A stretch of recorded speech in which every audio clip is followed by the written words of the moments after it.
కళలకు కాణాచిగా ఆంధ్ర పారిస్గా వెలసిల్లుతున్న తెనాలి ఆధ్యాత్మిక రంగంలోనూ వర్ధిల్లుతోంది. పలు దేవాలయాలు భక్తుల కొంగు బంగారంగా అలరారుతున్నాయి.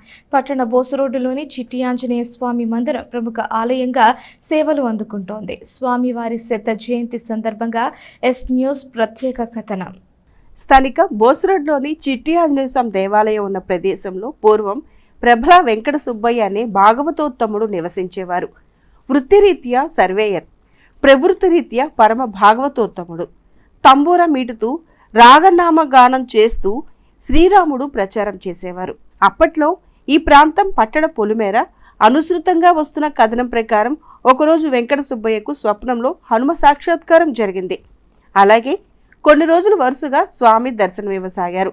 దీనిని భాగవతాజ్ఞగా భావించిన ఆయన మరికొందరు గ్రామస్తులు కలిసి తన ఇంటికి దగ్గరలోని రోడ్డు పక్కగా గల అశ్వత్థ వృక్షం అంటే రావి చెట్టు కింద ఆంజనేయ స్వామి విగ్రహాన్ని ప్రతిష్టకు పూనుకున్నారు. శ్రీ చిత్రభానునామ సంవత్సరం వైశాఖ బహుళ దశమి రోజున అంటే 1924 జూన్ 5వ తేదీన బెల్లంకొండ స్వామీజీ అనే దిగంబర అవధూతచే తాంత్రిక విధానంలో ఆంజనేయుడి విగ్రహాన్ని ప్రతిష్ఠింపచేశారు. స్వామి కేవలం అడుగున్నర ప్రమాణంలో చిట్టి రూపంలో ఉన్నందున క్రమంగా చిట్టి ఆంజనేయ స్వామిగా భక్తులు పిలుచుకోవటం ఆరంభించారు.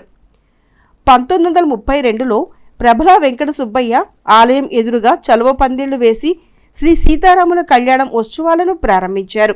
ఉగాది రోజున అంకురార్పణ చేసి నవమి వరకు రోజు హరికథలు, సంగీత నృత్య కళాంశాలు, పురాణ ప్రవచనాలు ఏర్పాటు చేసి నవమి నాడు వైభవంగా కళ్యాణం జరిపించారు. భక్తుల ఆదరణ పొందటంతో ఏటా కొనసాగించారు. చల్లపల్లి జమీందారు కుటుంబీకులు చాలా కాలం ఈ కళ్యాణానికి కానుకలు పంపారు.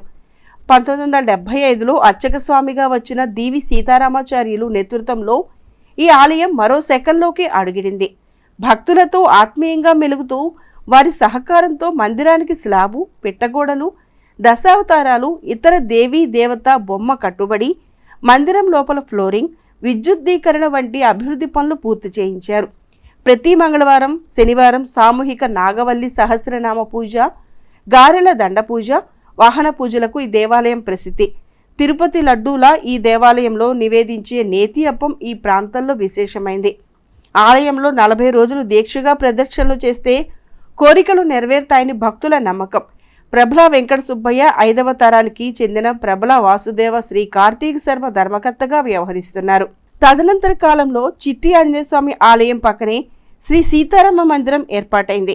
పక్కనే గల గుంటూరు జిల్లా కేంద్ర సహకార బ్యాంక్ సిబ్బంది అక్కిపెద్ది బాలగోపాల్ నేతృత్వంలో శ్రీ సీతారామ మందిర నిర్మాణ కమిటీ ఆధ్వర్యంలో సీతా లక్ష్మణ హనుమత్ సమేత శ్రీరామచంద్రమూర్తి ఆలయం ప్రతిష్ట 1975 జనవరి 8న చివుకుల వెంకట పూర్ణానంద శాస్త్రి దంపతులచే నిర్వహించారు. అప్పట్నుంచి చిట్టి ఆంజనేయ స్వామి గుడి వద్ద జరిగే శ్రీరామనవమి ఉత్సవాలు రామమందిరం వద్దకు మారాయి. అంకురార్పణ మాత్రం చిట్టి ఆంజనేయ స్వామి గుడిలోనే ఇప్పటికీ జరుగుతున్నాయి. చలువ పందిళ్లలో హరికథ, శాస్త్రీయ నృత్యం, పురాణ ప్రవచనాలు వంటి అనేక సాంస్కృతిక కార్యక్రమాలతో ఇక్కడ జరిగే సీతారామ కళ్యాణం రెండో భద్రాద్రి అనంత గుర్తింపును పొందింది.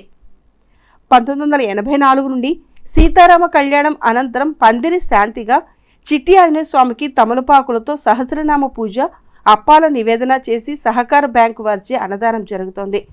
1981 నుండి అర్చకత్వ బాధ్యతలు స్వీకరించిన శ్రీమాన్ అగ్నిహోత్రం నరసింహాచార్యులు ఆధ్వర్యంలో శ్రీ సీతారామ మందిరం దీవి సీతారామాచార్యులు 2015లో పరమపదించారు.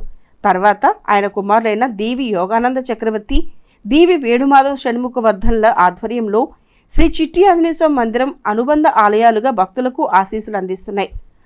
అక్కపెద్ది బాలగోపాల్, కల్లూరు సూర్యనారాయణమూర్తి, పిరాట్ల నారాయణమూర్తి, విష్ణుమట్ల రత్నాకర శాస్త్రి, ప్రభల సూర్యనారాయణమూర్తి వంటి పలువురు వదాన్యులైన భక్తులు సహకరిస్తున్నారు. 2024 సంవత్సరానికి ఆలయ ప్రతిష్ఠ జరిగి శత వసంతాలు పూర్తవుతున్నందున జూన్ 1వ తేదీ నుండి 3వ తేదీ వరకు త్రయాహ్నిక దీక్షతో శత ప్రతిష్టాపన మహోత్సవాలు చేపడుతున్నట్లు యోగానంద చక్రవర్తి తెలియజేశారు.